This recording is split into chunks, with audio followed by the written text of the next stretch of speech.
Most people think they have goals, but when you ask them if they are actually getting closer to those goals, their answers are just explanations why they are still standing in the same place.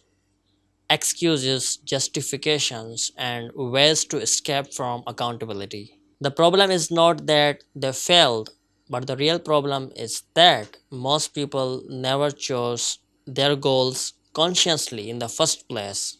They saw someone successful, they felt inspired for a moment, then they copied the direction without understanding whether that destination is truly meant for them. That's why you keep quitting halfway.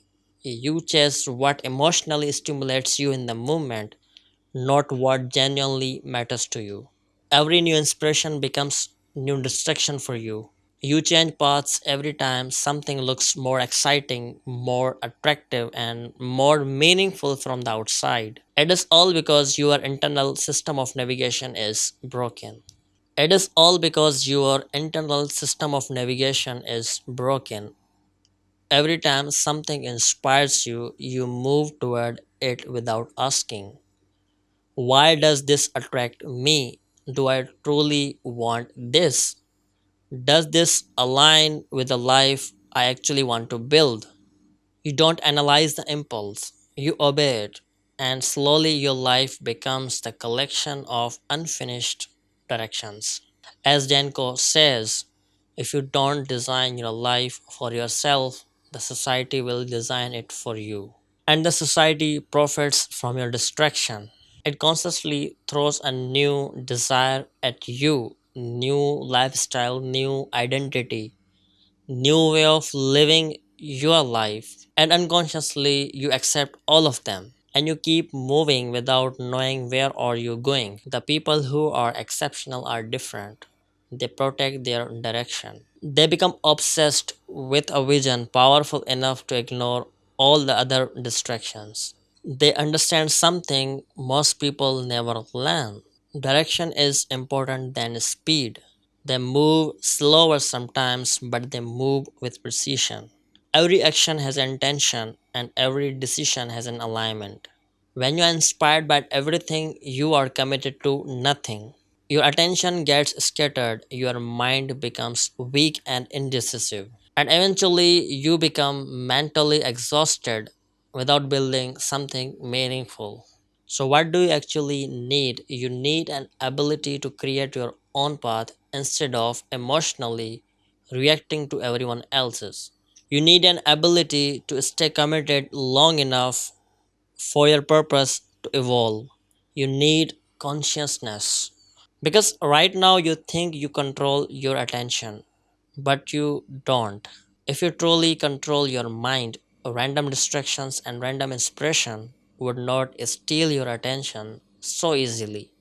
You are living on a mental autopilot.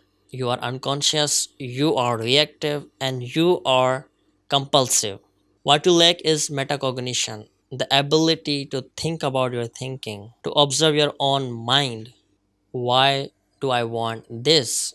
Where did this desire come from? Is it truly mine, or was it planted in me by my environment? Am I conscious about my own desires and choices? Without this awareness, your life becomes externally controlled. Every new idea changes your direction. Every emotional hit becomes another path to follow. Every inspiration becomes a new identity to imitate. And that is why you never feel stable internally. You are navigating your life using someone else's map. So, how do you become conscious? The first step is to start becoming conscious of your attention. At the end of each day, ask yourself, where did my attention go today? What kind of information did I consume? Did that information strengthen my mind or weaken it? What thoughts dominated my mind today? Did my actions align with the person I want to become? Most people never sit with these questions long enough to answer honestly. Their thoughts stay abstract, blurry, and unorganized. Write them down because writing forces clarity. Writing slows down the mental chaos and turns the invisible thoughts into visible patterns. This is how you begin fixing your navigation system. You stop reacting unconsciously and start to observe your mind, your thoughts more consciously.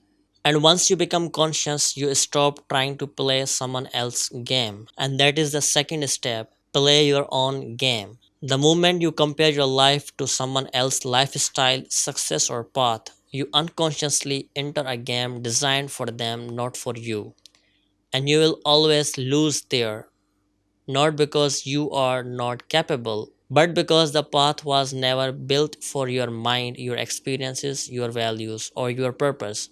But once you build this awareness, you begin creating your own game where success is not imitation but your own experience.